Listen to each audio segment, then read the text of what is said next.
Hey everybody, welcome to Slash Bash, where today I am bringing you another Choosing Beggar Reddit video. If you are new to the channel, then subscribe and click on notifications so you don't miss out on the fun.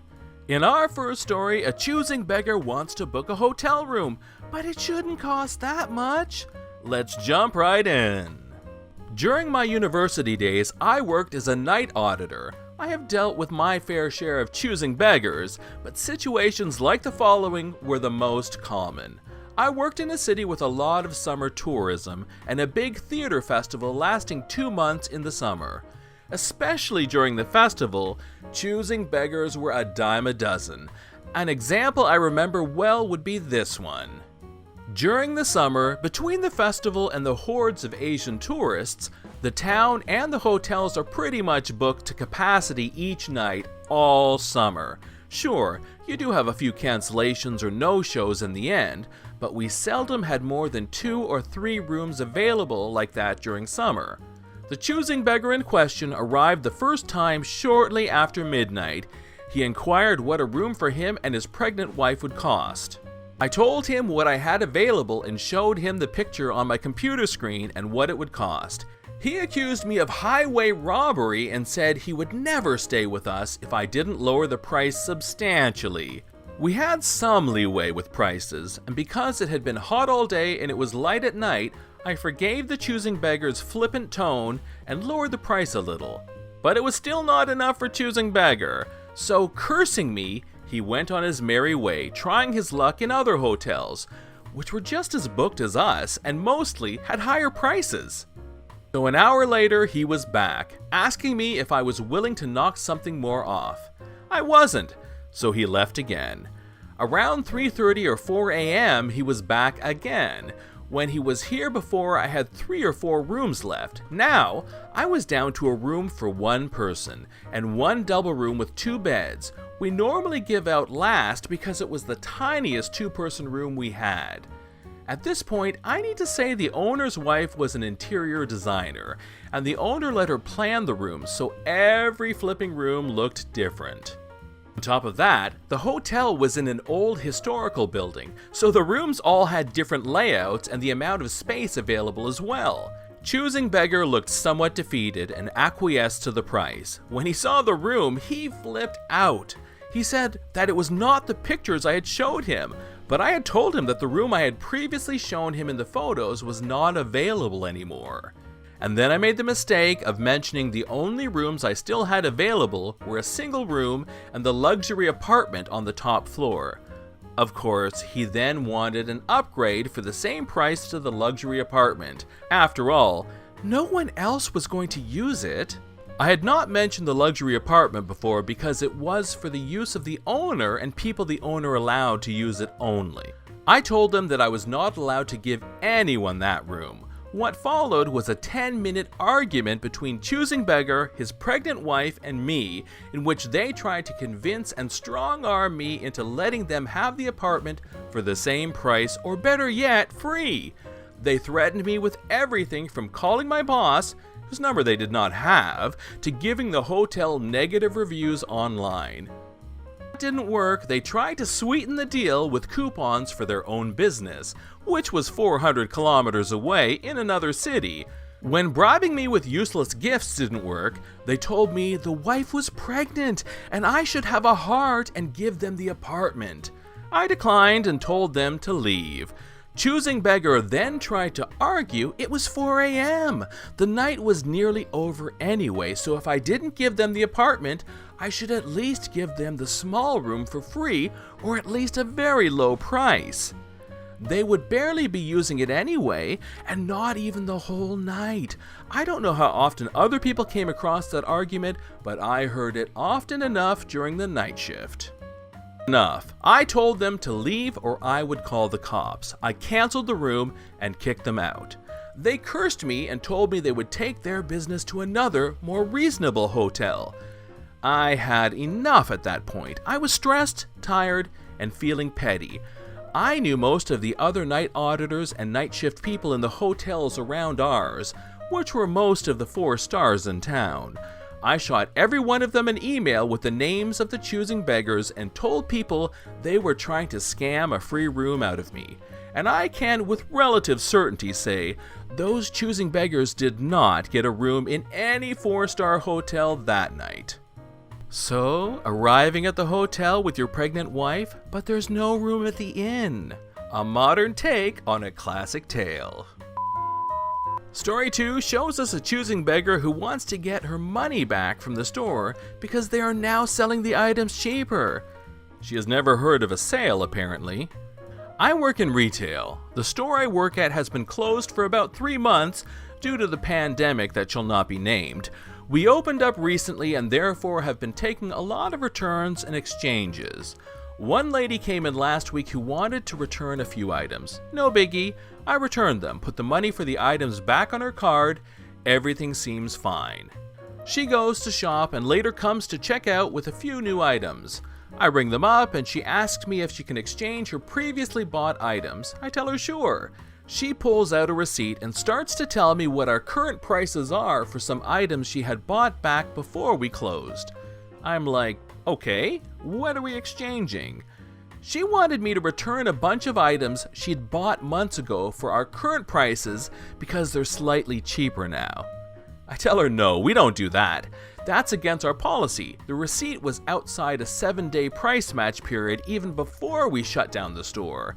Plus, over half the items she wanted to exchange for the lower price, we don't even sell in store. They're online exclusives, so the system wouldn't let me do that anyways. The customer wants me to ask the other associate to verify what I told her. We're both managers, but I humor her. The other manager tells her the same thing. It's against policy, otherwise people would buy items for full price, then bring them back weeks or months later when they go clearance, receive the full price they originally paid, and then turn around and get the clearance price. This customer just couldn't understand. In story number 3, we have a choosing beggar who has gotten pretty used to not working and who just wants a little lie told to unemployment insurance. I never thought I'd actually have a choosing beggar encounter, but here we are. This is my first post on this thread, so take it easy on me. My restaurant has decided to open its doors to the public within the next couple of days. We decided to have a team meeting so we can go over the very, very strict guidelines for keeping our staff and customers safe. This meeting was 2 hours long and we got the occasional, but I don't want to wear a mask or gloves, and these procedures are dumb.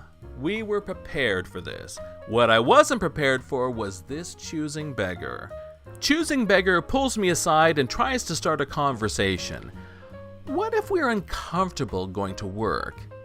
We will of course not force you to work, but we do have to contact unemployment insurance to let them know we are opening up.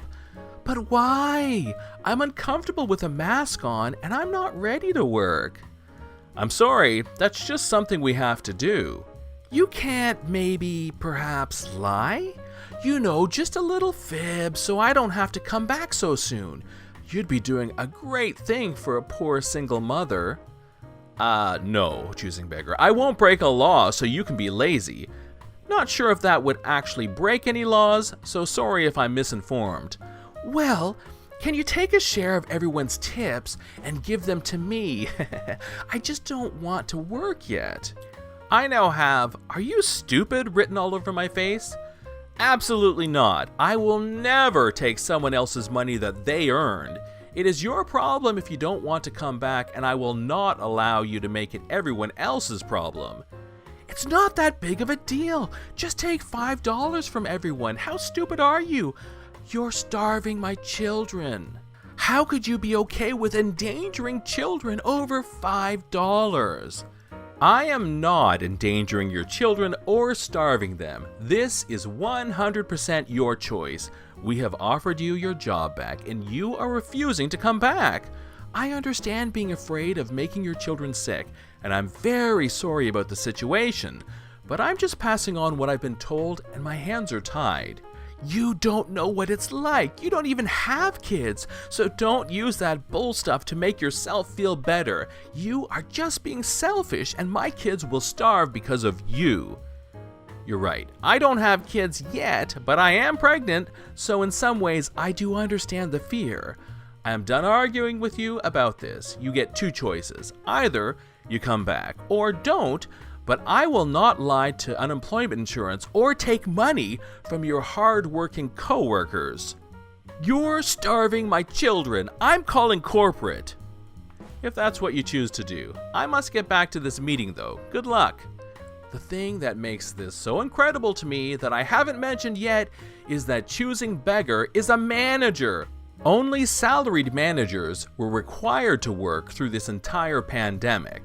So Choosing Beggar decided not to work, so she was required to come to the meeting as a listener, not as a presenter. She hasn't even stepped into the building since this pandemic started.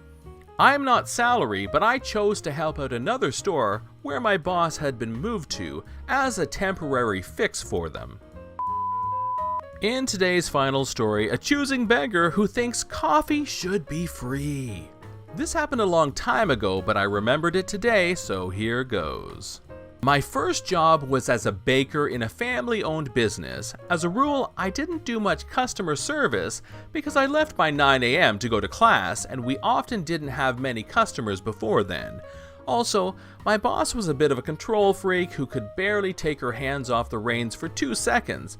But I digress. One day, we had a nice-looking old lady come in. She was quite chatty and talked on and on about how beautiful our pastries and cupcakes looked, and how it was so nice that a little store like us existed instead of being a big chain, and so on. She eventually ordered a cup of coffee and a pizza. We also made breakfast pizzas, so my boss went to work making the pizza while I served the lady. But she just went on and on, talking until I finally had to say, "Well, I need to get back to my cupcakes. Would you like to complete your order?" or something similar. She said she would, and I told her the total. She looked aghast and asked why the price was so high. I went through the order and explained that the pizza was something like $8 and the coffee was about $2, so therefore the total came to whatever it was exactly with tax. Here was her response. "Why is it so much for coffee?" "Well, it's not that much, and we sell high-quality coffee, so..." "But I'm buying a pizza. Why are you charging for coffee, too? It's just a little old cup of coffee." "Well, ma'am, we can't just give coffee to a customer for free, otherwise we could go out of business."